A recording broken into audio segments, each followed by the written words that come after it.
module, we just want to make sure that we're utilizing the Q&A and the chat function as efficiently as possible. So if you've got any questions that you would like, answers to that could be technical related or anything like that, please use the Q&A because Catherine will be responding to those or forwarding them on to me. And any just general chit chat or sharing your own perspectives, responding to questions, you can chuck it in the chat. So just a reminder of those two different avenues. Today's module is going to be focused on-road cycling facilities. So previously we talked about off-road facilities and shared paths, and widely considered the most attractive facility, but we don't always have the luxury of space to be able to build our shared path networks. And so when we are proposing on-road cycling facilities, it's important to understand risks associated with that and what we can do to help mitigate those risks. So today's focus is all going to be on the carriageway itself. Just as our previous one as well, just a reminder that we will be recording this session. So if you do need to duck out, we'll have a copy of it. We had this sent in from a participant. I thought this was a pretty exciting example of a shared path and another way that, the shared path is being narrowed to accommodate the sign there. It's certainly not a great example of this. And maybe a little bit of a tongue-in-cheek, this shared path here. I think it's a good rule of thumb that if your stencil for the pedestrian and the bike doesn't actually fit on the shared path width, it's probably not wide enough or it's not an appropriate facility. So that one I thought was an absolute ripper. We also had some mention in last module about rumble strips or transverse bars that go across the shared path. And I suppose I just wanted to clarify what that can look like in practice. So this is an example of, you've got transverse pavement being installed on approach to a zebra crossing.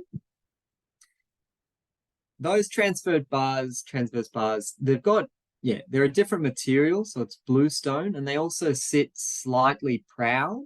So they're tiny little bit of a level difference, which means as you ride over it, there is a haptic warning. And haptic just means like you can feel it. It's a vibration warning in your handlebars that, something's changed here. So if you happen to be looking down and don't notice the pedestrian crossing signs, or you don't notice the zebra crossing, I think the haptic sign will give you a bit of a extra cue that you're approaching an area here where pedestrians have got priority and you need to slow down and give way. So just another option that you could consider if you were dealing with that pedestrian conflict.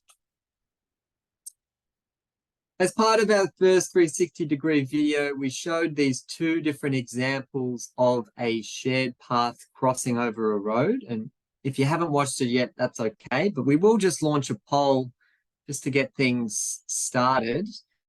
And I've got two different examples of shared paths crossing over roads.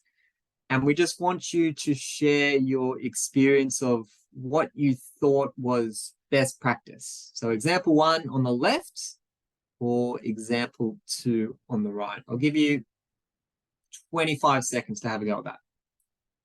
Remember, you're not marked on this poll. So if you haven't watched the video and you're not 100% sure, still give it a crack.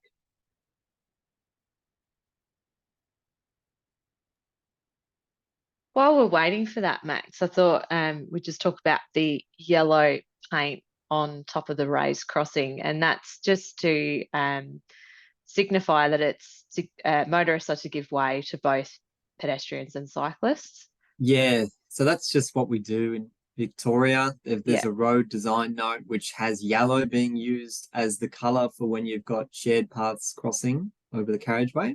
Other jurisdictions use different colours. It's just one of those quirks. Yeah, just thought I'd raise that because it was talked about in previous session, just in chat and the Q&A. Yep. Cool. Good stuff. Thanks, Max.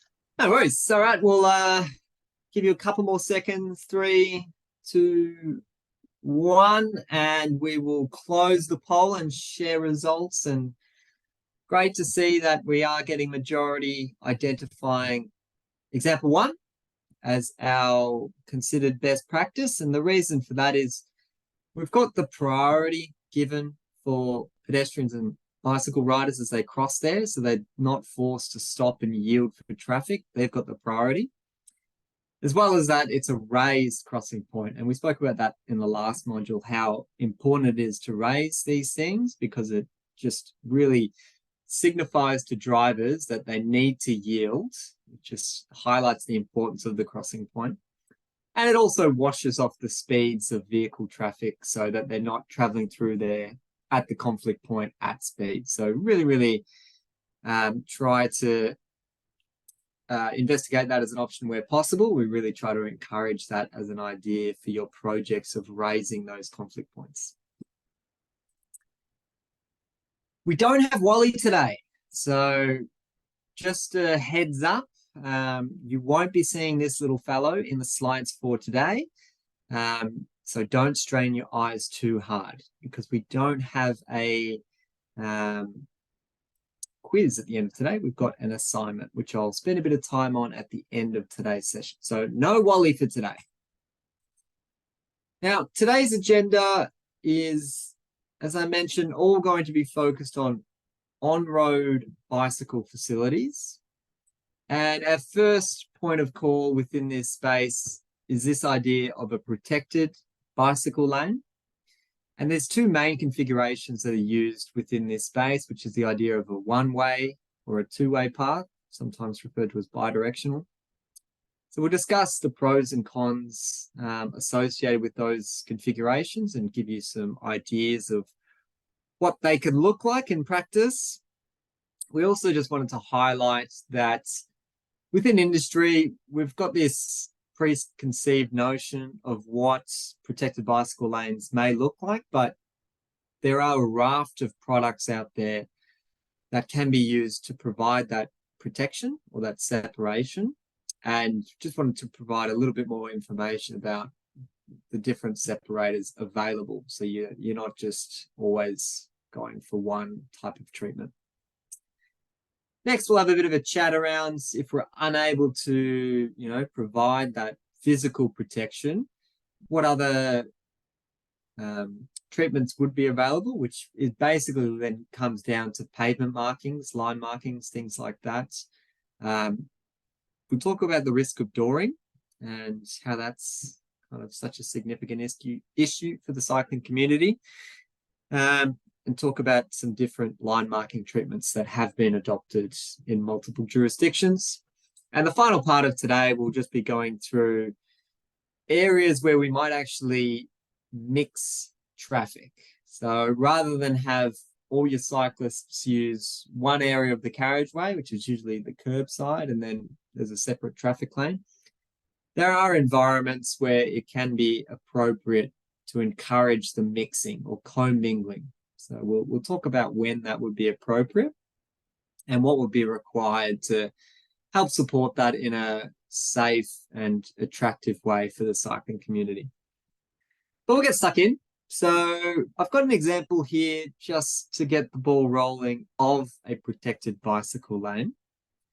And traditionally, the way that our carriageway has been set up is we'd have our footpath, which obviously provides access to all the adjacent land uses, your schools, your shopping strips, whatever it is.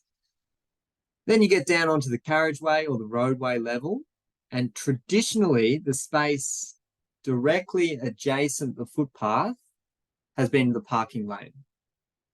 Most cross sections look like that. Next to that space is where you may have a bicycle lane. And adjacent that is where you'd have a traffic lane. So in a conventional road cross section, you've kind of got two significant risks for bike riders. One, they're riding within the dooring zone. So as soon as a parked vehicle opens their door, they are opening it into the bicycle lane.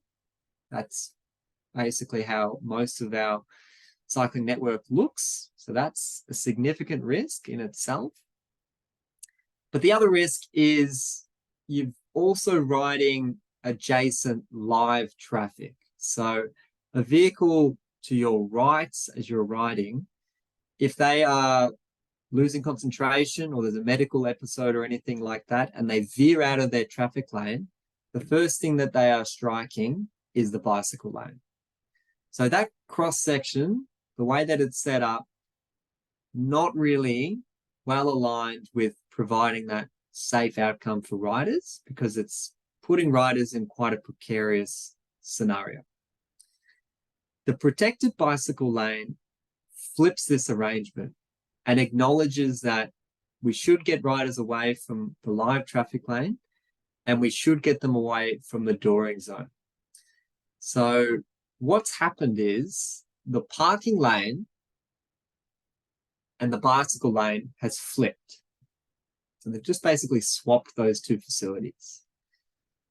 The other thing that's included within protected bicycle lanes is some form of separation, and that's the separators that I was referring to earlier.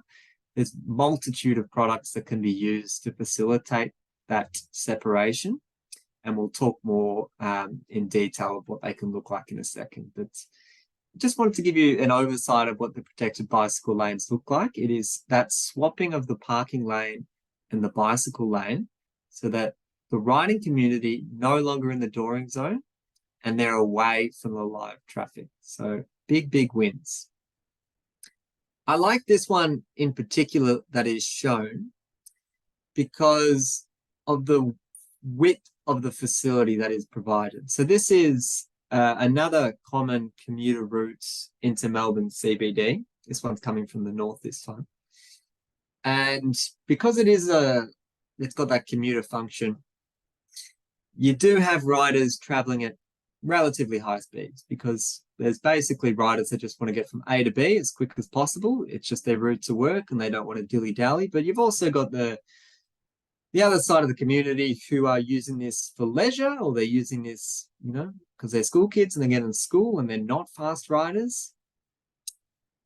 Providing this wide facility that enables two cyclists to ride two abreast is a really good decision. The reason I say that is if you adopt the minimum, which is about 1.2 meters, and there's only enough room for, one cyclist traveling at a time in that facility, you basically created this tunnel where if you are a faster rider, you've got nowhere to overtake or get out of that space to, continue your journey. And what can happen instead is those very confident cyclists wouldn't even bother using this. They just go straight to the road because they don't have to deal with a slow bicycle rider. So it's really good idea to consider, if you've got that width available, to try and allocate enough space for riders to ride two abreast in protected facilities. Now, a few years ago, City of Melbourne conducted a survey to understand a bit of the sentiments around riding in different facilities. And for the protected lane, which is what we're going through today at the moment, about 83% felt confident riding in that space. If we compare that to a conventional bicycle lane or just painted infrastructure, only 22% felt confident to ride there. So it's the majority of people do not feel comfortable riding within the dooring zone.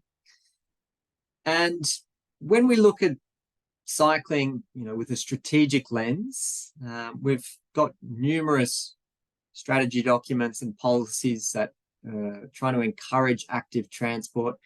It's not trying to encourage active transport for those that are already highly skilled, highly confident riders. It is trying to attract greater diversity in those that ride. So the kind of philosophy that is used is designing for bike riders aged from 8 to 80.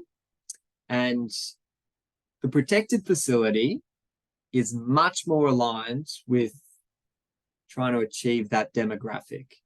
The painted infrastructure is much more leaning towards those that are already highly skilled and highly confident and will just ride anywhere. So if we've got goals that are saying that, yep, we want to make sure that we're getting an uptake in ridership and we want to ensure that kids going to school feel safe using that facility, then it's the protected lanes every time. They're just a much more attractive and safe facility. So it's got the two aspects of the safety. It's the, physically, you've got a barrier in place, so you are much better positioned if there is an errant vehicle, and you're also away from the touring zone. So like, it's got that property to it. Like, it actually reduces crashes, but it's also got that perception of safety where as a rider, you feel more comfortable. So it feels safer for you, which then in turn makes it more likely to have that uptake in volumes in that area. So really, really good evidence to support your protected lane decisions. All right. Now, as I mentioned, we do have kind of two main configurations when we're looking at protected bicycle lanes. The first one I'll go through is this idea of just a one-way path. And the way that you think about this is it's just a mirror image of the cross section. So if you just drew a line straight down the middle, the way that it looks on one side looks on the other. So you've got a protected bicycle lane, you've got a separator there, parking lane, traffic lane. That is reflected on the other side of the carriageway. So that's the one-way path. And the path, the bicycle track itself, or the bicycle facility, it only allows the rider to travel in one direction. And that is the same direction as traffic in the adjacent lane. So that is the protected bicycle lane. By and far, the most common type of arrangement. We've certainly got examples of bi-directional facilities, but this is the more common. Here's an example of a one-way path in action. And I've got a question for the group. So get ready to pop in your answers in the chat. And the separator that's being used here, you can see it's some nice bluestone curbing with some asphalt infill there. But I've got this gap in the separator. My question is, why do you think we've got the gap in the separator? I'll give you 15 seconds to have a think about that, but I don't think you'll need it because I'm seeing the answers come through. But I'm going to have some water. Catherine, any questions while I have a drink? Yes, there were a few, just around barrier curb, which I know you'll talk about later on in this session, Max. So I guess the curb types we'll touch on later, and also drainage requirements for these on-road facilities, which I believe we also discuss a bit later on. Perfect. Yeah. So we'll touch on the drainage now, which seems to be coming in to the chat as well, and the curb profiles as well. So good. Yeah, great. Good foreshadowing. Excellent. And just the other point that was raised just in the general chat window was how we deal with passengers and motorists when they are parked on the other side of these facilities, and how we ensure that they can safely get in and out of their vehicles without there being conflicts with passing cyclists. It's a great point. Yep. So previously, when you had the parking lane adjacent the footpath, it was very easy for a motorist, particularly a passenger, to get into that vehicle because it's adjacent that footpath. But now that we've shifted it across, we have introduced the conflict point with riders there. Yeah. How to manage that? Generally, a lot of the time, it's using conflict paint and using lots of the bicycle symbols, consistently through that facility. Just as a reminder, that's a bicycle lane. There's some slightly different considerations when you're working within disabled car parking spaces, which we'll also go through in a moment. But it's a valid consideration. I wouldn't say it's a constraint, as in you can't do it because of that. It's just, you know, as soon as you change anything to do with the carriageway, people will be unfamiliar, but eventually they will become familiar with it. So That's right. yeah. And I guess what can also happen is, you know, LGAs who are rolling out these treatments can educate their community, just to Absolutely. inform road users how to use them safely. And everyone in this group as well, make sure you bring up protected bicycle lanes at your next barbecue, or next time you're down at the pub, have a chat about these guys. Yeah. Thanks, Max. Thank you very much. So yes, absolutely correct. The reason that we've got the gap in there is for drainage. So Marissa, I'll let you pick the 6th person that said drainage. For those not quite sure why that was so obvious to some, or what that in fact means, basically, if you have a solid, you know, curb all the way there, it just means when it rains, you'd have pooling water all in the parking lanes and potentially to the traffic lanes as well. So you could, if you were redesigning the entire road, you could just build new, you know, side entry pits and then connect it in there and then underground and connect into the existing drainage line.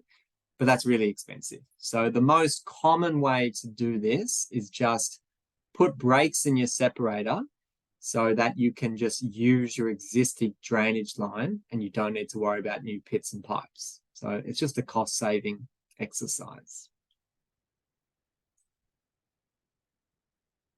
Okay, bidirectional paths. So this is not symmetrical, and it's where we've got all of the cycling activity occurring on one side of the carriageway. So in this instance, I've got 2 bicycle lanes, both directions they can travel, occurring on one side of the carriageway, not being able to access the adjacent side. Now, where you most commonly see this and where you'd be recommending this is if your 2 sides of the carriageway are significantly different. And also if one side of the carriageway has lots and lots of attraction. So I'll give you an example of both of those scenarios. If you've got, you know, this side of the carriageway and it's built up, but there's no driveways or anything like that, and there's minimal conflict points with vehicles, and on the other side, there's lots of off-road parking, minor legs, you know, there's lots of potential conflict points with vehicles. That's when you'd be like, you know what, let's just put the cycling facility all on this side, because then we're not dealing with cars at all, and that's a big win. So that can be a really intelligent decision. The other time you might go for this approach is on the left-hand side, if that's where you want to put your bidirectional path.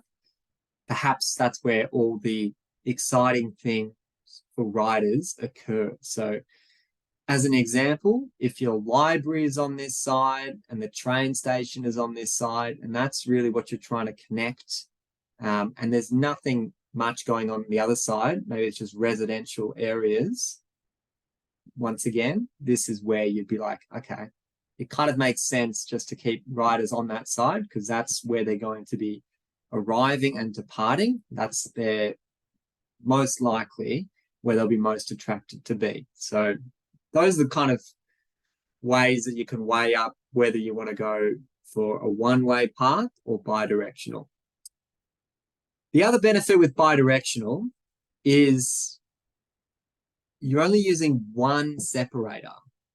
And if that separator is 1 meter or 1.5 meters, and you're not having to do that on both sides of the carriageway, then you've saved that 1 meter or 1.5 meters. Now, it may sound negligible as we're, you know, discussing it now, but when you are working within existing curb to curb road environments, every 100 mil is absolutely really highly sought after.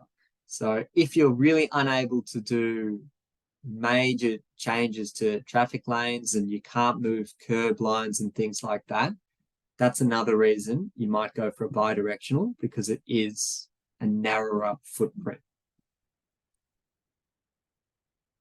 Another question for everyone here. The previous protected cycle lanes we've been looking at had wider separators being used, but you can see in this example, I've got a bi-directional facility and I've got a narrower separation. My question is, why do you think we have narrow separation in this example?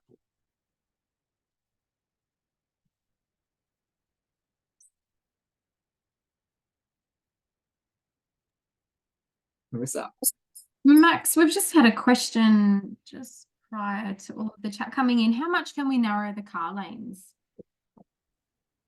It would be dependent on your traffic speeds and volumes and things like that.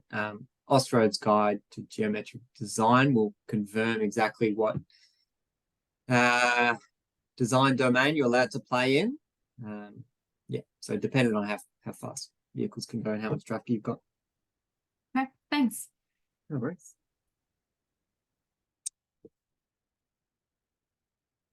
All right, so lots of good answers coming in. I certainly agree that absolutely they're working with the road reserve width or the carriageway.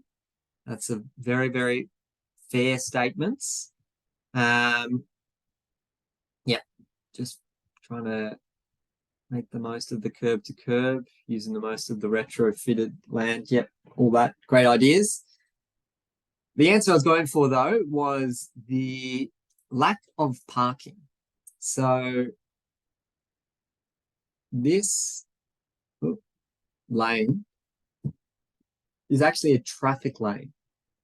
So it's not a parking lane, which means we don't have the passenger side dooring risk. So the separator is generally 1 meter, 1.2 meters, because that's how far a door can swing open.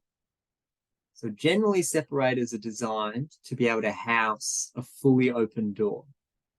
But if you don't have that risk of the door opening because there's no parking, then there's an argument to be like, I don't need the same separation width. Now, fully appreciate, in a perfect world, the more separation you provide, the better the outcome.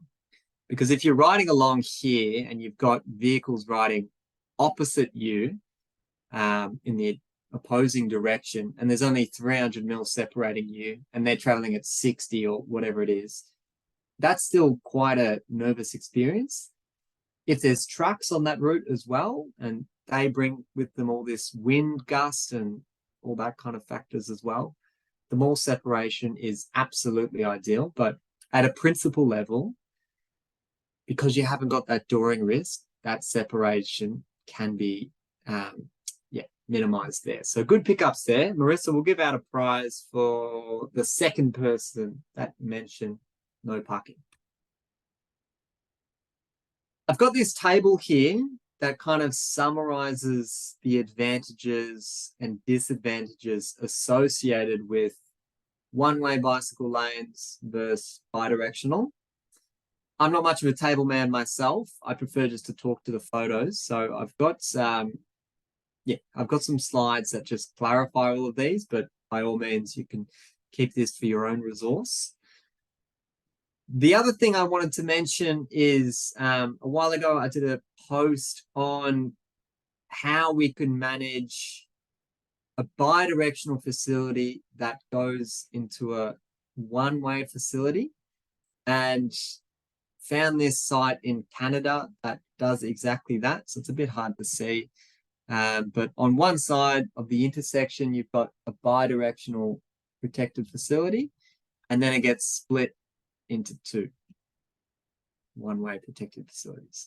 So generally the way that's managed is do it at signalized intersections, and you may have to play around with phasing and things like that to facilitate it. But just wanted to put that out there. Anywho, I was going to chat through the pros and cons, mostly the cons associated with bidirectional facilities, which I kind of voiced them as considerations. I don't want you to think that because there are these risks associated with bidirectional facilities, we can never do them, because they're still much better than doing an on-road facility next to the dooring zone. But still good to be aware of these things. So the first example that I'll provide here, which is we've got one-way traffic lane occurring, and we've got a vehicle that is exiting, you know, could be an off-road car park or something like that. Intuitively, this person exiting the car park is focused on oncoming traffic. Their main concentration will, of course, be the vehicles, because that's the, you know, they want to enter the traffic lane, so they're looking for a gap in traffic. So mostly focused on the vehicles. To some extent, they'll be able to see and give way to any riders traveling in that same direction.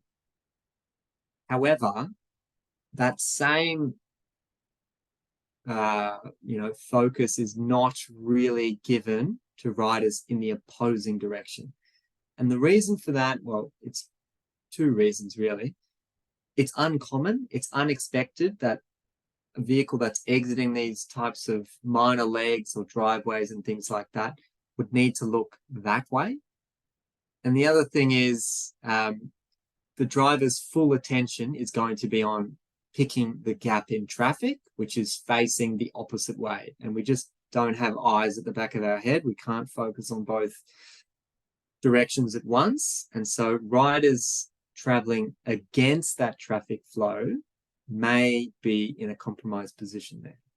So that's one of the considerations that you would need to have a think about. And generally the way that it's managed is highlighting with conflict paints and also putting arrows on the pavement to indicate that riders are traveling in both directions at that location.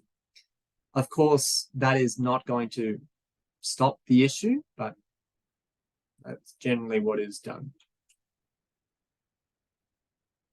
In a similar vein, we've got this example of a vehicle that's turning right to enter a laneway or a local street or something like that. Once again, if this vehicle was turning right, they're focused on picking that gap in traffic, and that's all they're going to be looking for, just the big metal cages. That's what they're focused on.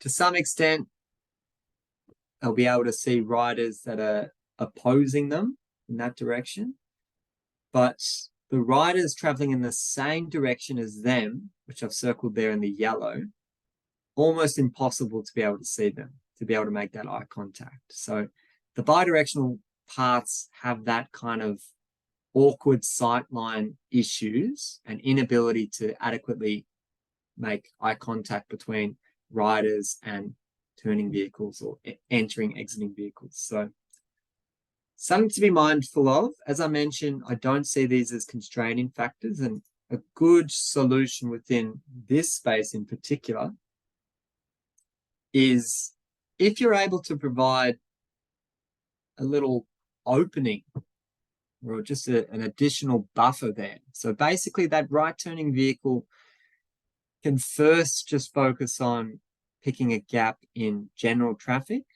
Once they've perform that movement, they've got another like hold line before they cross over the bidirectional facility. Then they're much more likely to be able to see riders going in both directions and then enter the laneway or the local street or whatever it is like that. So providing that extra space there so that it's not just one continuous movement, there's two kind of separate cognitive loads that the motorist needs to think about. Really, really good idea. Also, if you use some kind of different material for that opening, if you use cobblestones or bluestones or something that, you know, really highlights that you need to slow down because you need to give way again. Just that kind of haptic warning again would be excellent. All right. We'll have a bit of a chat about separators now. So generally, when we talk about protected bicycle lanes, we might have this kind of figure within our head. And this is by all means an excellent example of providing that separation. So this is, an example of bluestone curving being used as well as asphalt infill. Very aesthetic, very expensive. So I wanted to just go through some different separating treatments that have been installed elsewhere, much cheaper, and can also be used on a trial basis. Just so if you, like every jurisdiction has got budget constraints, the first option is, no, it's too expensive, we can't do it. Have a think about what other types of materials could be used to help support that separation. As alluded to before, the importance of selecting a curb profile. So for those that have never dived into curb space at all and not sure what all this means, I'll just do a brief rundown of the different types of curbs that we've got on our network. If you've got like a vertical face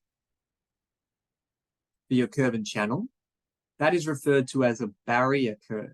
So it's like a physical barrier. It's very, very good at containing an errant vehicle. Not as good as like a, barrier system, but it's definitely going to alert the driver that they're leaving the carriageway. If we've got something which is more like a 45-degree angle, that's referred to as a semi-mountable curb. And that one, by contrast, is much more forgiving. If struck, it's going to be a lot easier to mount the adjacent area, which sometimes you might want, sometimes you don't want. But generally, I'm just going to focus on these two categories of curb and apply that to our protected bicycle lanes. So what we like to see in an ideal world is on the protected bicycle lane side, let's give them the forgiving curb. Because if a bike rider happens to lose concentration or needs to dodge a pothole and is going to collide with the curb, let's make it friendly so that they're able to hopefully stay on their bike and not fall off and go over the handlebars or anything like that. Conversely, when looking at the parking lane side, we want to make it hard as possible for them to access the separator and the adjacent area behind the parking bay. So we want to use a barrier curb. So the way that this is illustrated is in these three photos. So in the first photo, I've actually got a barrier profile on the bicycle lane, which is why it's getting across, and a barrier profile on the parking lane, which gets the tick. The middle photo, I've got semi-mountable on the bicycle lane, which is the tick, but we don't want to see it on the parking lane, so it gets the cross. The final cross section is ideal, what we'd love to see, which is the forgiving semi-mountable on the bike lane. And then the much more rigid curb profile, the barrier on the parking lane side. Now, just as an example of what can occur if you are providing semi-mountable curb profiles on both sides. So this is the semi-mountable design. You can see that. And very, very forgiving for cyclists, but makes it very easy for motorists to drive straight up onto that separator. And the purpose of these separators, as we spoke about before, is so that when this passenger side door opens, it's not encroaching into the bicycle lane. And the more that a vehicle is able to get closer and closer and closer to the bicycle lane, the less effective this treatment is. So simple decision of changing your curb arrangements to help disincentivize or make it not comfortable for road users to do this kind of thing is a really good strategic decision. Of course, we'll always have people in the community that will, you know, have their own opinions and ways that they want to interact with the community and with the streetscape. And you're not really going to be able to solve these kind of behaviors or attitudes with any type of curb profile that you adopt. But just a reminder that there's obviously a diverse range of opinions on these types of facilities out there. And the importance of engaging with the community is quite critical, as well as, you know, ensuring that people are aware of what's occurring and how to interact with that environment. This is just a photo so you can see the curb profile on the parking side as well. So that's the semi-mountable. I might pause there and I'll check in with Catherine and Marissa to see if there's any questions at this stage. Hello. Yes. A few slides back, which probably answers this question from the 4x4 that you just showed in the previous photo. But there was a good observation around that keep right sign. I think it's a couple of slides back. So it was just, the question was, what is the need for that? And I would assume it's to advise motorists to keep within their traffic lane. Yeah, spot on. Yeah. Yeah, Right. it is.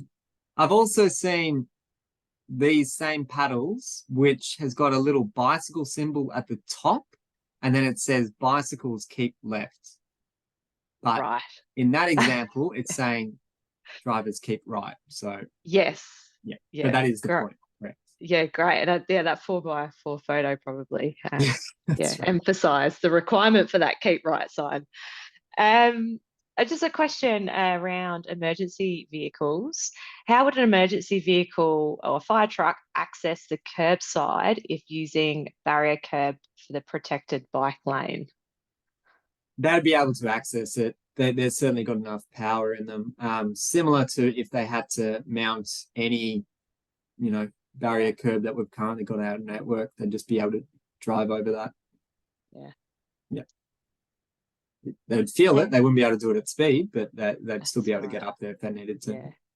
And I guess with patient management, obviously you've got to be careful with what you're mounting. But yeah, it's quite a tricky scenario, isn't it, for emergency services across the board, really. Mm. That's all, Max. Thank you. Great. There's one more thing I was going to mention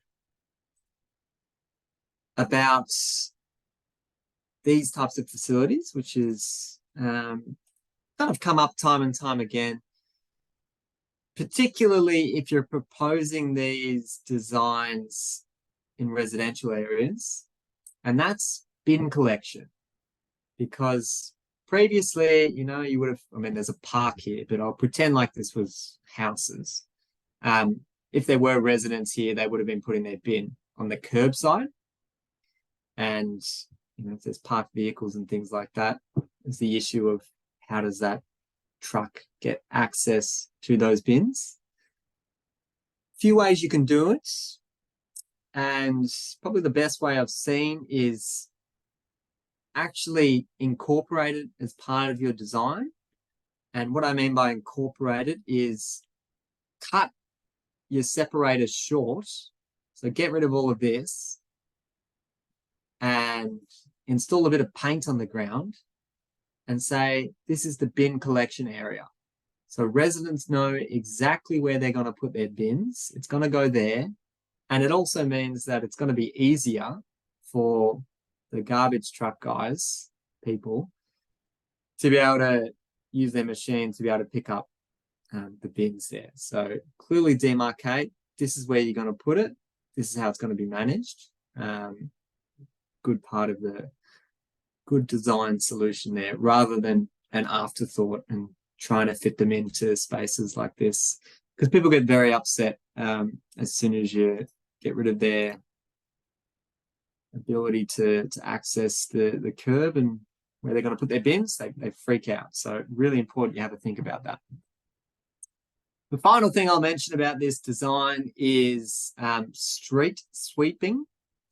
So if this is filled with leaf litter or it's filled with glass or something like that, you know, how are we going to get something in there that's actually going to be able to clean all of that out? Some jurisdictions, they do actually have very, very narrow plants or machines that can fit within these spaces so that they can drive along there. The other option is you conduct your street sweeping activities at times like this when there is actually space. And that means, you know, having the driver have its arm and boom out across the separator, clean up all of that leaf litter and debris, and then drive along like that. And yeah, it might be a little bit of weaving in and out, but that's another option there. But every jurisdiction will do these things slightly differently, and it's probably better to speak to waste services who will have a much better appreciation of that operation and what would be feasible. All right. I spoke briefly. Oh, Catherine. Just before we move on, there was a good observation of the curb profile on that previous slide, Max. Yeah. And whether the curb on the footpath side should be more forgiving. It's a great point. I mean, in a perfect world, I would say yes, it would be semi-mountable and semi-mountable, but the cost of digging all of that curb out and then replacing it with semi-mountable, I wouldn't say it's worth it. Like, it's not such a significant issue that it's going to be causing, you know, 10 hospitalizations a year or anything like that. It's relatively low risk, but if you're in the position of actually making a decision and it's something new that you're installing, yeah, by all means, let's give it a crack. Yeah, that's right. Cheers, Max. Thanks. I actually brought up another topic, so I'm glad. Thank you for that tangent, because this one is another one that is commonly discussed within industry, and there's some other ideas about it. But particularly for design engineers or for those in the detailed space, and it's measuring your bicycle lane width. So do you measure from the lip of the curb, or do you measure from the invert of the curb? And that shelf there, that area there, that could be, you know, 300, 400 mil or something like that. So if you're proposing the minimum bicycle lane width, and it's 1.2 meters wide, but it's including that lip, it's from the invert and it's including that shelf area, then what you're actually saying is riders are going to use the channel part of the curb and channel to ride. And I think that's actually quite hopeful or naive, because it's unrealistic to expect that, particularly if you are doing any installation in existing sites. And the reason I say that is because the gap or that joint between the asphalt and the curb and channel over time deteriorates, and you can get quite wide level differences in those two different areas. Riders won't want to get near that at all, because that could be potentially wide enough for cyclist tires to get stuck in. So rule of thumb, great practice to measure from the lip of the curb and channel. The Austroads Guides says that it's only appropriate to take that measure from the invert when there is a clear and continuous level in between the channel and the adjacent carriageway, which it may be on day one, but 5-10 years later, it's very, very likely that you will see that joint appear, and then you'll have that issue of tires particularly getting stuck in there. My other bugbear is if you're doing bluestone curbing there, then you cannot use the invert at all, because riders will not ride over bluestone. They're going to use the smooth surface adjacent. So you definitely need to use the lip there. Okay. That's my little rant about the curb and channel, but there's some good discussion points to be had there. And yeah, hopefully you got that appreciation of why that needs to be carefully considered. Alrighty, so spoke briefly before about thinking about how we can accommodate safe movements adjacent disability car parks, disabled car parking bays. And basically, this is a reminder for everyone that if you are designing within this space, how can we safely provide that connection in between the footpath and the disabled car parking bay? Basically, you need to ensure that the separator is omitted adjacent those bays, so they don't need to worry about getting up and over curbs and things like that.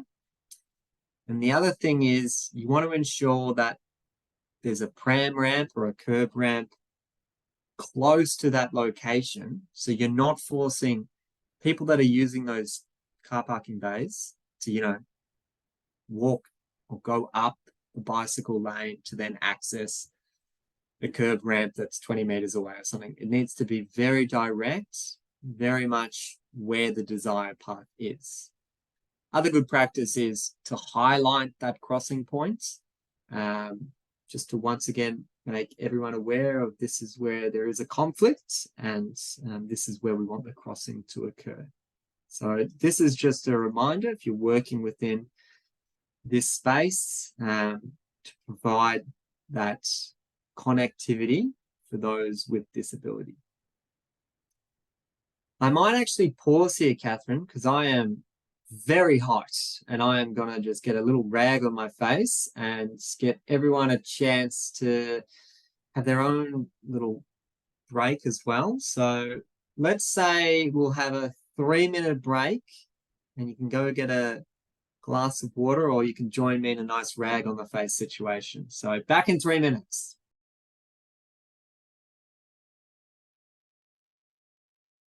All right, welcome back, everyone. Hopefully we're getting stuck in, getting primed for part 2 of module 2.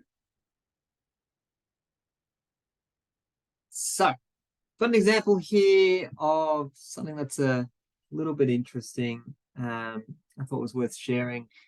And it's a zebra crossing that goes across the protected facility here on the bicycle path. And I might zoom in so you can have a better look at that one. So what's going on? We've got the pedestrian symbols being used. So those are regulatory, meaning, you know, they can be enforced. Also coupled with the small little zebra stripes, the zebra crossing there. Just trying to highlight that pedestrians have priority at this point. I'm all for this as an idea. I like the idea of awarding the priority to pedestrians across bicycle paths and trying to maintain it at specific desired paths, specific locations. What's not done so well in this example is you want to be providing those curb ramps or pram ramps to make sure that pedestrians don't have to, you know, go up and down curbs, because that's not really feasible for a lot of people. So you want to make sure that you've got that nice smooth facility there. Another way this could have been managed, similar to the discussion that we had in our last module, is actually raising the cycling facility so that it's at level with the adjacent footpath.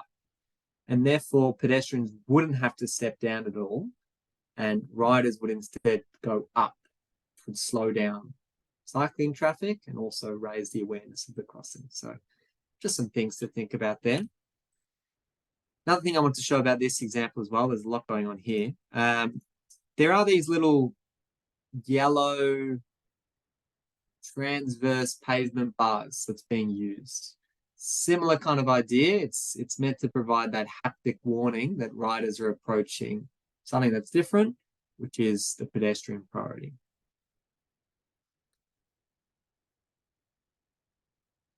All right, we'll get back into our separator types now. And in this example, looks similar to what we had shown previously, but you can see it's the narrow type of separation. So you'd be really using this only when there's no adjacent parking. But with this type of separation, what is useful is it's a bolt down configuration. You can kind of see the bolts there, and they come in segments. So you can just load them off the truck and, you know, put them together like bits of Lego and bolt them into the pavement. Very, very cheap compared to pouring in situ. And yeah, dealing with all those issues. The other thing that's really good about bolt down treatments is it lets you trial specific solutions. So it can be quite challenging to convince your community or your councillors or whoever it is in power who's got the authority to invest in bicycle infrastructure, particularly when it's eating up traffic lanes and things like that. So one of the things that we definitely saw a lot of during COVID was, well, we're going to trial these bicycle lanes and we're going to use bolt down infrastructure. So if it doesn't work, we can simply unbolt it, scrub off all the pavement markings, and then have what we had there previously. So it's a good way to engage with your community, because you're not saying this is what we're going to be doing and that's it. It's saying, no, we're going to do it for a period of 6 months or 10 months or whatever it is. We want to hear from you and your experiences. And no doubt at the start, you'll hear a lot of the, you know, this is the worst and I can't believe you've done this. But as time goes on, people just get used to it. And it's like, well, this isn't such a big deal as I thought it would be. And you know what? There are more people cycling, and that means there's less traffic on the road. So I really like the idea of using bolt down infrastructure as like an engagement piece, basically, just to help get these projects over the line. So good strategy to have. Planter boxes, every now and then they're used as a separated treatment, and whilst I do love to see greenery within our streetscape, I'm a big green thumb myself. I've got a few words of caution with this as a treatment option, in that generally the planter boxes, they look quite good day one, but as time progresses and things need to be cut back or maintained, they don't look so good, or, you know, they get covered with debris or rubbish or things like that. And this, I suppose, one component is it clear who's going to be maintaining that? So are you expecting owners of this cafe to go out and trim back these types of things? Or have you got budget within your maintenance schedule to go out there and do that tidying up? It's pretty unlikely. And the reason another point to that is, if you are going to be maintaining these things, generally you'd probably have to do that under some kind of traffic management scheme. And you've got a choice there of either closing the bicycle lane to safely access this or closing the traffic lane. And I can confidently say that 99% of the time it would be closing the bicycle lane, and then going out there and doing all that trimming and stuff like that. So it can have that operational issue as well. So very, very pretty. And I do like to see that greenery in the streetscape, as I said, but it's got a few drawbacks as well. Here's an example of some tactical urbanism, some planter boxes being used. Anyone in the chat want to take a stab at where this photo was taken? We've got some planter boxes being used there, as well as just some, you know, car park speed bumps being used. It is in Auckland.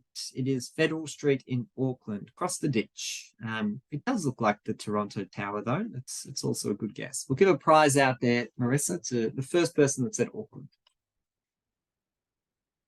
This is kind of the maintenance issue that I was talking about with planter boxes. When they get struck, and they will get struck, you know, they're falling onto the carriageway. Sometimes dirt and plants fall onto the bicycle lane instead, and just got to have a good think about how that maintenance is going to be managed if these things occur.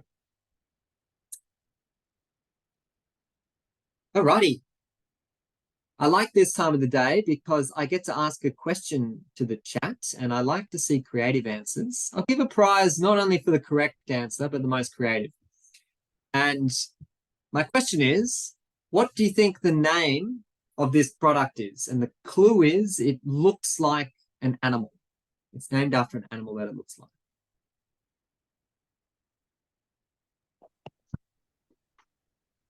People are all over it, Max. Absolutely. It's good. I like it. We're seeing Wingless bee. wingless bee.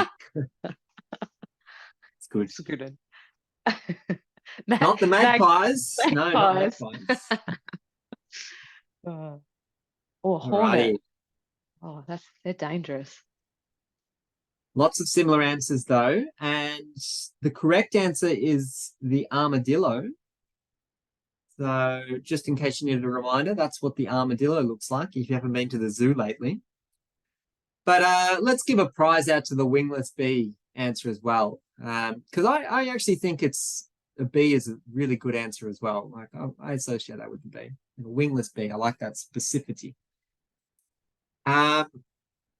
Yeah, these separators, this one, the black and white variety, this one's called the zebra. Not a big fan of them at all, to be honest. It's a good product in the sense that it's made from 100% recycled plastic. So if you've got sustainability goals as part of your projects, this could be looked at as ways to support those KPIs and things like that. But look at this one in particular. This is black and white, and the surrounding, you know, environment is black and white. So there's just not a lot of contrast. Difficult to see for both bike riders and for traffic. And really, you want to be providing things that stand out and that are really good at providing that delineation. So it's like, that's the traffic lane. This is the separation between you and the bicycle lane. And then there's the bicycle lane. This one doesn't quite do it for me.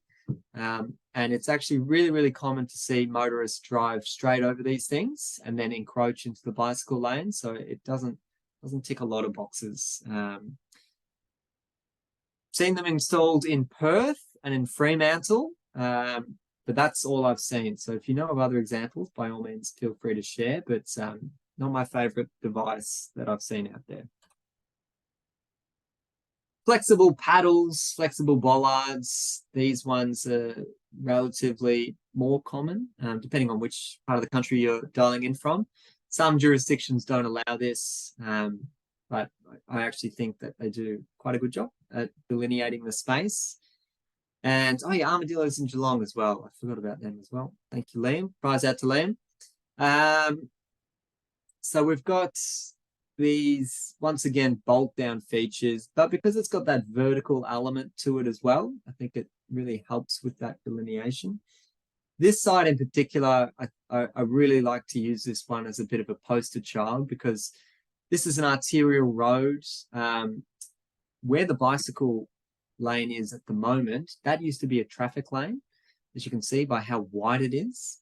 And prior to this point, so this is crossing over a bridge, there's an on-road facility, and then it kind of just disappeared, and riders were kind of expected to use the footpath, which is not legal, but more or less that was the only thing that was offered.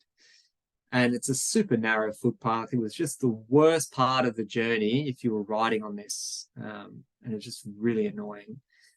And yeah, during COVID, decided to just take one of the traffic lanes and just say, no, we're giving that to riders, and you've still got two. We're just asking for one. Can we just let's live harmoniously?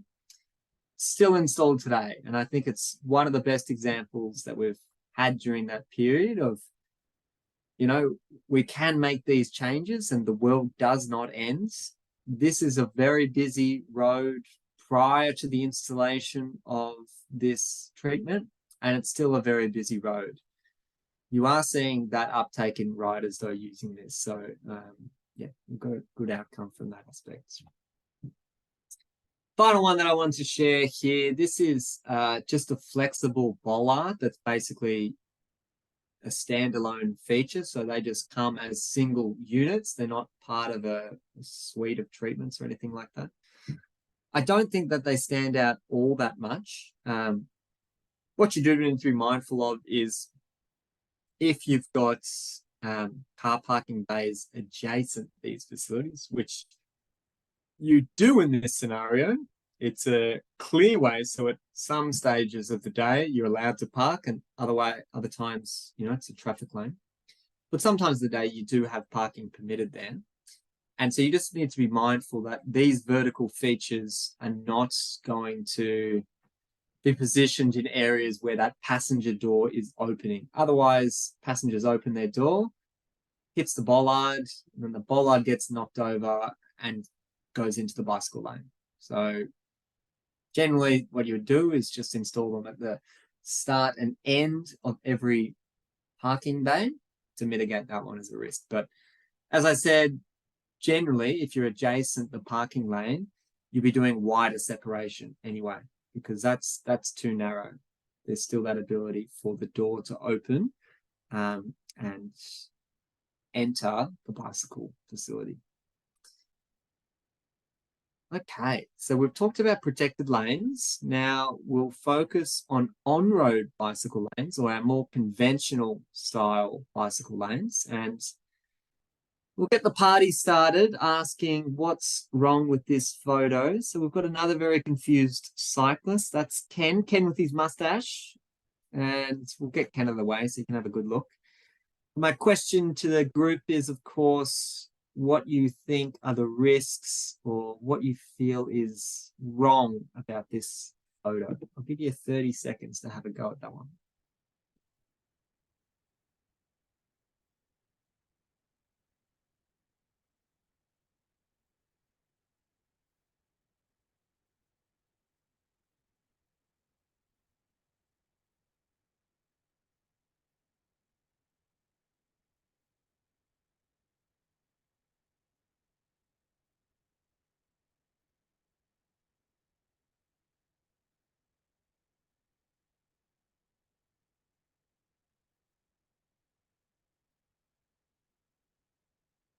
All right, good to see that feedback coming through, and not another statue of a man. Absolutely. Let's give a prize out there. We need more statues of men. Give another prize out, Marissa, to well, there's a few people, but I think Harrison was the first that noticed this. Now we've actually got a scooter rider and a skateboarder using the bicycle lane, which is just very, very good vision there. But certainly the highest risk that I could identify here is having the cycling facility within that dooring zone.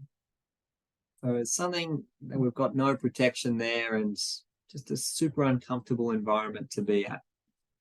So, well, I forgot I had a slide for that zoomed in look. There you go. So a door, as I mentioned, can swing out about 1 to 1.2 meters wide from the vehicle. It's a little bit ironic that we have actually adopted as our minimum width for a bicycle lane as 1.2 meters wide. So back in the day, do you think when they put in those widths there, they were thinking of using that as a bicycle lane, or they were just like, no, we just need a bit of space for the door to open, and then, oh, actually, let's put some riders there as well. But That's my theory, that perhaps it was a bit of an afterthought and they were like, let's just put bike riders there in that dooring zone because we've got that space. So very uncomfortable to have the bicycle facility adjacent that area because you can't make eye contact with people in that zone. You know, you just can't make that contact. I've got a vision here of Ken riding his bike and I'm riding in front. This is on the 360-degree camera. So the camera has just been switched around and looking behind me. And this is an example of Ken just narrowly avoiding a dooring collision there. So he was quite lucky to be, you know, traveling slow enough and also agile enough to have avoided that collision. But you can see it's really not that far away from that turning out quite differently. When we think of the dooring collision, the first crash that occurs is obviously the rider into the door itself, which can mean broken bones and dental issues and things like that, and unpleasant, absolutely. But more significantly can be the secondary crash, which is if the rider falls into the live traffic lane and then basically gets run over by a car. Those are by far the most significant trauma that can occur in that kind of incident. So I've got another video that shows a near miss. It is a near miss, but you can appreciate that this could be quite a graphic scenario. So it's that secondary collision that is avoided in this instance, but a split second later, you know, another decision, and that could have been a very different outcome. So we're very, very concerned about these dooring collisions as riders, and it is warranted as well because they are high risk. They carry the potential for death or serious injury. VicRoads a few years ago conducted a study where they looked at the police reports for different dooring collisions and exactly how they had occurred. This is the kind of overarching figure that was developed that summarizes the data that they'd analyzed. And unsurprisingly, whoops, didn't have my marker on. Unsurprisingly, we had about 75% of dooring collisions occurring on the driver's side. I say unsurprisingly because if we've got a vehicle and the motorist is opening the door, there's definitely a driver. So you've definitely got someone on that side of the car. The other reason it's unsurprising is the majority of our bicycle lanes are in that exact position. So it kind of makes sense that majority of crashes are occurring on that. 25% though are still occurring on this side, and it's relatively high. And the reason that we're seeing collisions on this side is if you put yourself in like a metro environment and you've got a taxi driver that's stopped at some traffic signals, stopped at an intersection, and their passenger's just like, oh, actually just let me out here, they'll be fine. So they just swing open their passenger door, and that's when a rider who may be filtering gets picked up on that side. So we're certainly seeing the majority on the driver's side, but by no means is that the only way that these collisions are occurring. As part of this research, there was some discussion around what are some treatments that could be appropriate to reduce the risk of dooring collisions. This is relatively old, but I still think the principles hold up. And it could be used as part of your optioneering if you're looking at different scenarios for your environments, where green is saying this is, you know, an appropriate treatment, and basically saying, you know, regardless of the road use classification, we would probably say movement in place classification now. You know, if it's a bus priority route or it's meant for freight or whatever. It's saying regardless of all that, you should be looking at one-way protected lanes, two-way protected lanes, off-road paths. Like they should always be looked at as options because they are very, very good at improving the safety for riders. That's probably the key takeaway there. But I do want to acknowledge that we don't always have the space. So what other things have been installed and implemented? And that's what I wanted to get into now. So this is an example of an arterial road. It's 40 kilometers per hour, and we can see we've got an on-road bicycle lane adjacent at Doring Zone. However, what was trialed is this little green stripe. So more commonly, you would have that green conflict paint cover the entire bicycle lane, but in this trial, it was deliberately positioned closer to the traffic lane with the intent that riders would actually shift themselves away from the Doring Zone. So they would ride here as opposed to the middle of the lane. I would say most experienced riders do that anyway, but this is, I suppose, supporting that as an idea. What I find really interesting is this example is basically acknowledging, you know, we're recommending that you get closer to the live traffic lane, and we recommend that you get closer to the tram tracks and the light rail, which is operational, because of the Doring risk. Like, that's wacky, isn't it? Like, it's just saying get closer to those significant hazards because this Doring hazard, that's a doozy. Yeah, anyway. Not best practice. Did want to share this one. An evaluation was completed on this treatment, and there was a lateral shift in movement for cyclists. So they were moving themselves over prior to the installation versus after this random green stripe. Also, motorists were moving over to the right as well. So motorists were driving closer to the center line, giving riders additional space there as well. There was also some qualitative surveys completed as well. And of those riders that were surveyed as part of this trial, 75% said they felt more comfortable with this little painted treatment as opposed to what was there before, which is remarkable. So by no means am I saying this is what we should be doing everywhere. I just wanted to say this was a trial completed. It still exists like this in its current form. And this was 10 years ago or something like that. So obviously quite happy with the trial outcomes there. But it's good to know what other jurisdictions have tried. In a similar vein, this one is actually across the ditch over in Hastings in New Zealand. And they've nominated to use green dots, striped dots, whatever you'd like to call them, along the bicycle lane. Now, it's not actually meant to be used as it's shown in that photo. It's not suggesting that riders ride on top of that stripe.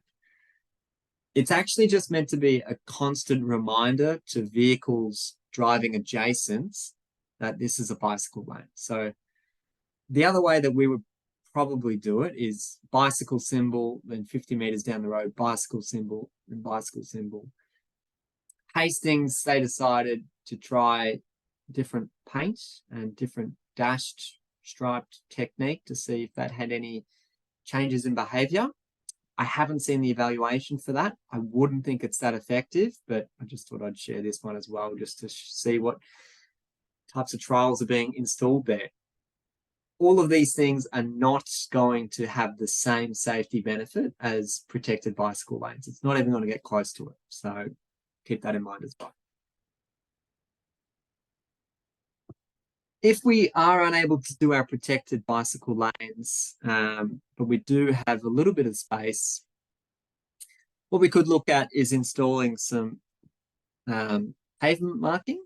So got this example here of double chevrons being used, and the chevron is just the name of this pavement marking. And it's basically, yeah, giving that buffer for the rider. So they're not immediately within the dooring zone. They've got an ability to shift outside of that space and then not enter the traffic lane. So there's buffer on both sides. There's some dimensions there if you're interested in looking into this in more detail, but generally 600 mil width is used for the chevron. If you didn't have the space for buffer on both sides, or the chevron on both sides, you may be tossing up, well, which side should I put it on? Should I put it on where the dooring hazard is or where the traffic lane is? Now, there's a little bit of guidance here. Now, I'd say take it with a grain of salt, which is if you've got parking adjacent that bicycle facility that is metered, or there's time restrictions, so say it's a 2-hour parking zone, that infers that you've got a high turnover of parking traffic, which means you've got a high number of motorists that are opening their car door. In those scenarios, the recommendation is to install the single chevron on the dooring side, on the parking lane side, because there's so many opportunities for that conflict to occur. There's some more dimensions there for you. Conversely, if you're working in an area where there isn't that time restriction, it could be residential parking, that's all day, that's when you may have the chevron installed on the traffic lane side. Now, I don't think there's an exact science to that. Anecdotally, I would prefer the chevron buffer on the dooring side every time, because I am so nervous of a door opening and I just prefer to have the buffer there. I think it's much more likely that a vehicle in the traffic lane would be able to see me, as opposed to the vehicle that's parked and just swinging open their door. So that's my 2 cents on it. Exclusive bike lanes, we've still got these in our guidance and guidelines and things like that, and they're still installed in high-speed scenarios, 70 kilometre, 80 kilometre per hour roads, arterial roads. We do see these still part of our, design suite. It does not align well with safe system principles. We know that riders would not be able to survive a collision at that speed. But I suppose my challenge to any designers in this space is, if you do have, that cross section that you're developing, and you know that, yes, we have to do an exclusive bike lane because that's what all the warrants are saying, that's what we need to provide. If you've got that space available, then you should be able to provide some degree of separation. So there should be something that you can install there to further delineate that this is the cycling space. So don't just rely on that line marking to do the job, because line marking is not enough. Wide curbside bike lanes, not a fan of these at all. I don't know why we still have these in our guidelines and reference documents. It's just this little breadcrumb approach where you'd have a ... bicycle symbol, and then 200 meters later, ... bicycle symbol. Not consistent, not connected, terrible, don't like them. This one's in an 80 kilometer per hour zone, going uphill. You can see the crest on this curve as well.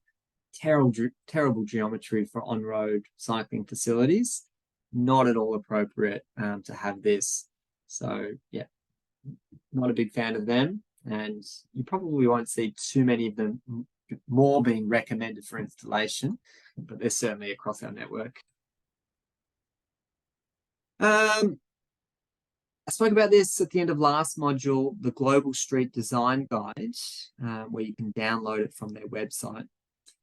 And one of the things that's really good about this resource is just how well graphically designed it is. So if you've got any community consultation work that you need, completes. It's much easier to talk to kind of these cross sections that are less technical, but really highlight, well, what is a protected bicycle lane? What's a bidirectional bicycle lane? Blah, blah, blah. And it also gives you some metrics to say what's the safety of these things, the comfort, the space, the cost, etc. Really great resource, great for engagement. Of course, some of the terms are slightly different, but that's okay. You can just translate them. Just wanted to do another shout out to that particular resource. Before I get into mixed traffic, let me check in with my pals, Catherine and Marissa. Hey, Max. All good on this side, thank you. Oh, It's all great. going really well. That's good to hear. And Marissa, I assume, is all good. Yep, all good over here as well. Lots of chat in the chat. Lots of chat in the chat. Good to Keep hear. that chat going. Yep, all the chats underway, but no, Yeah. no questions. Yeah. No worries, I'll keep powering through then. Thanks, Max. So mixed traffic. This is the idea of we're not going to provide a separate facility for bike riders. Instead, they're just going to be able to ride in the traffic lane. The example shown is not an example of mixed traffic. It'd be impossible to see. Maybe Harrison has got the eyesight and Harrison can see it. But there is the little ... bicycle symbol, that breadcrumb wide curbside lane approach being used here. But to me, this is a perfect scenario of when you would want to be installing a mixed traffic scenario. So in this instance, this is a relatively popular connection east-west across Melbourne. I used to ride here to get to work, and riders are basically forced to get as close to the dooring zone as possible because vehicles behind you, they want to keep going through. So not all of them are patient and will wait for you to, get into the gap where there's no parked vehicles, and they'll just try and pass you. So you kind of get squeezed right into this dooring zone, and it's very, very uncomfortable.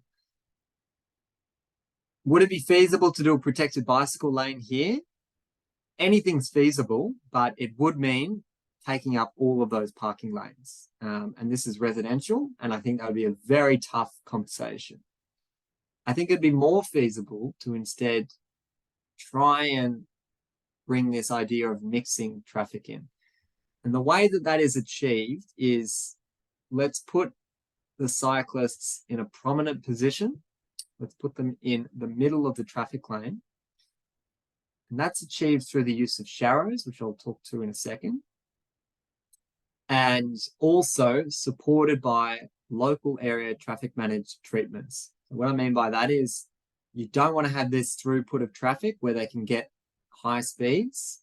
You want to make sure that they have low operating speeds so that if a collision does occur, it's survivable. The low speeds also just help create that safe perception. It feels more comfortable to try and claim the traffic lane in slower environments. Here's a little graph of what type of treatments may be possible depending on the speed, the operating speed. So less than 40 kilometers per hour is when we're saying let's do mixing or lane sharing. So that's not including 40. So it's really saying from 0 to 30. 40 to 60, we're saying relocation of parking or separated bicycle lanes. Anything greater than 60 kilometers per hour, let's go off-road.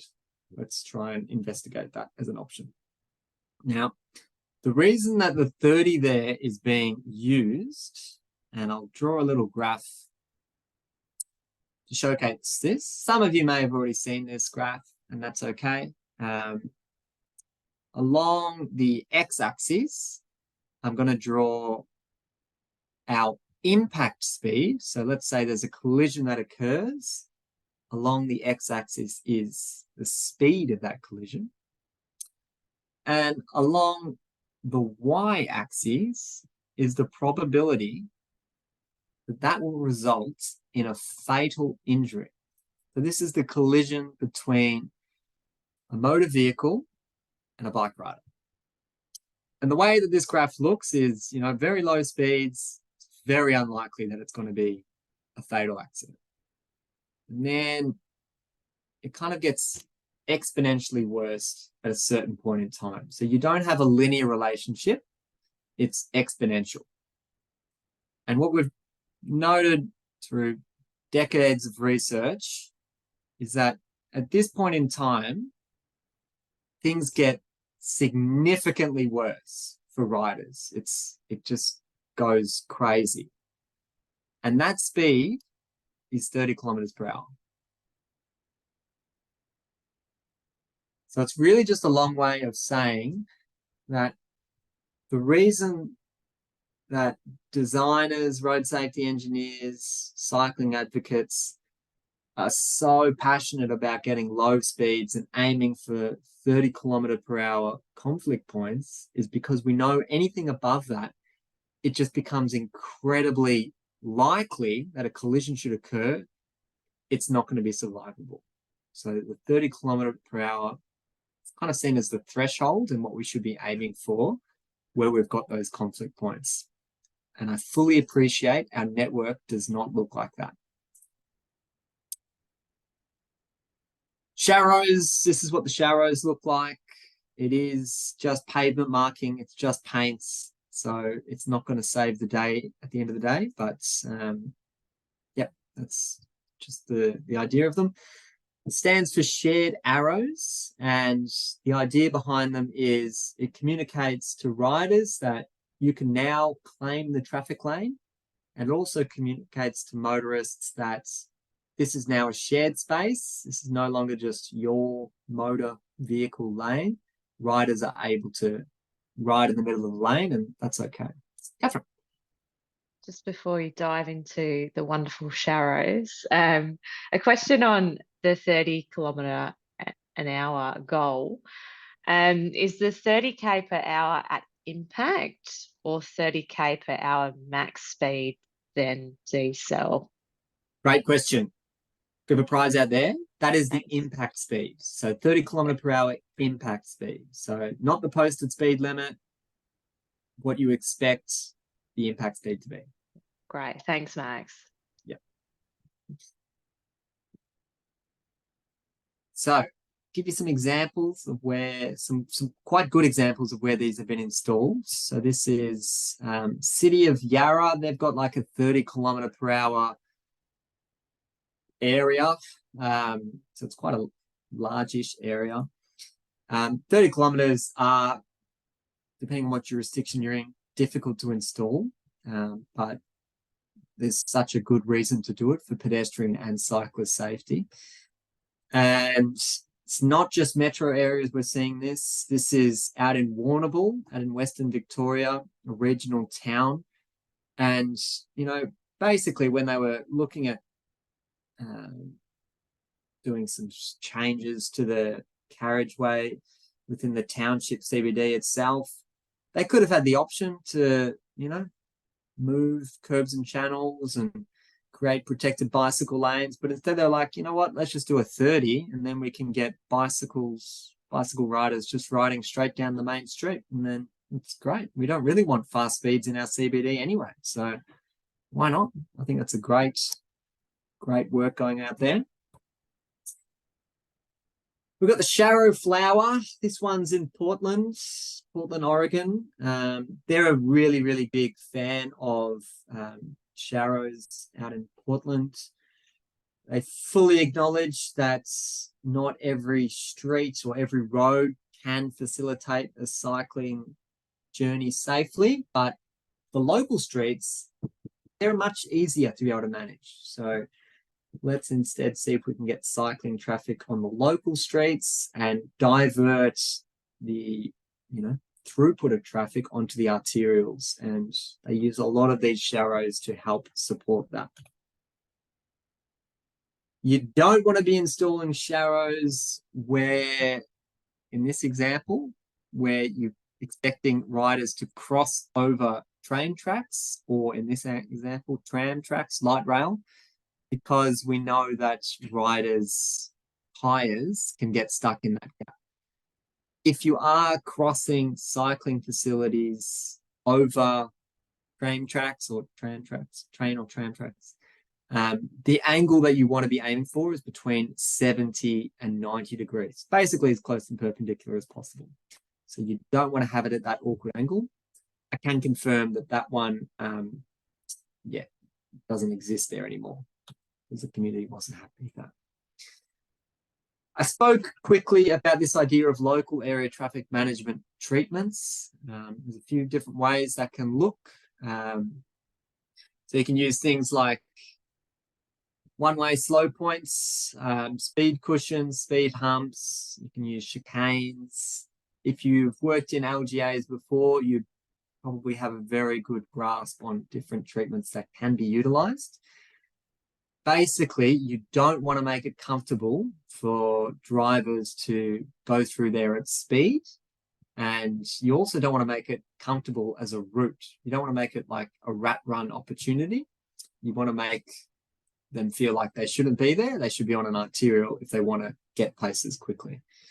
I like this as an example because there is the bypass. So bike riders don't have to worry about that vertical deflection or the hump. They can just go straight by that one, which is great. Similar example there. That one's just in New Zealand. I wanted to share another type of local area traffic management treatment, which is this idea of kind of closing off the road. Really, really good idea. So modal filtering is another term for it. It's a bit easier to see in an aerial view, so I'll just jump straight ahead. And if we had the path of a vehicle that wanted to continue southbound, they could do it. They would have to do something like this, which is not the most convenient travel path. So that would deter quite a lot of vehicles. The disadvantage with this specific example is you've now just introduced two conflict points when prior there was not. So that's one of the downsides of that. Generally, if you're doing these modal filters and things like that, you want to elongate this as much as possible. So it's even less likely that motorists will be using this. Better example of this is a full closure. And once again, I'll just go to the aerial. If you're a bike rider, you can travel straight through here. That's fine. If you're driving a car, you're forced to turn back around on yourself and then get onto an arterial road and get away from this local environment. Really, really big fan of these. Big fan of them in the Netherlands. In Portland, that I mentioned before, they do a lot of this. That's how they manage their local network. It's called the Neighborhood Greenway. Basically, every few blocks, they just close it off to traffic. So it's only cyclists that can travel through. That way you don't get the rat running, and you don't get vehicles picking up the speed. Few points as we close. Make sure if you are connecting onto an adjacent footpath, there's no barriers or anything in the way for riders. Make sure you're thinking about those things. And similarly, if you're involved in any temporary traffic management, or you're out there about to deliver a job and you're going to have traffic controllers out there in place, so common to just put these signs in the middle of bicycle lanes, which completely blocks those parts of travel. So think about detours, think about how that's going to be managed for the cycling network, because it's really, really frustrating just to have that as an outcome. I'm going to jump straight into the assignment because I want to make sure that we cover off all this content. You can keep the questions coming, but for the next 10 minutes or so, I'll just go through to the assignment. So everyone's on board with it. Module 2, this is up on the LMS. we've got another 360-degree video for you to watch. We'll get you to watch that before our next session, please. That one is going to take you through riding on road in a conventional facility versus a protected bicycle lane. Good stuff. Make sure you watch that one. We've also got an assignment at the end of today. So you click on this guy here, and it's going to take you to another page where there's a Word document and a PDF.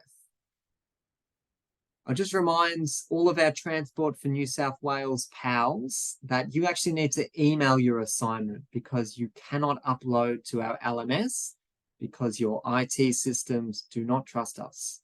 So Transport for New South Wales, you guys email training@safesystemsolutions.com.au. Everyone else though, you can upload your submission. I've got both of these documents open, so I'm not going to worry about downloading them again. And I'll first open our Word document. And I'll zoom in a bit so you can have a good read of it. And read through the instructions, which is step 1, download and review the Module 2 design review file. That's just the PDF, okay? So it's saying, have a quick squiz over the PDF. This is what the PDF looks like. It's only 4 pages, and it's actually a proposed design for York Street in Launceston. If you've never been there, that's okay. You won't be marked down. Just a reminder that we're only providing this design for this course. So please don't distribute it outside this course, and please don't write to the Mayor of Launceston and give your thoughts about this because that will not be well received. What we'll get you to do is flick through these sheets. If you've never reviewed plans before, that's okay. We can chat through that. We can organize another session. But there is a legend that's provided, and that will help identify kind of what's being proposed. It's all along York Street. There's multiple intersections. Flick through the pages and try to get your head around what's going on and what's proposed to be built. Specifically with a focus for the cycling stuff as well.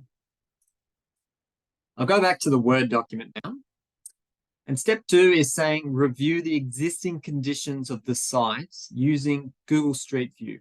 And we've provided you just a quick link there. So if you click on it, Google Street View will open up and you can have a look at York Street, and you can drop the little fellow down there and just drive up and down so you can get a bit of an appreciation of what the current environment feels like. Now, if you are local to Launceston and you know that it's different to the Street View, that's okay.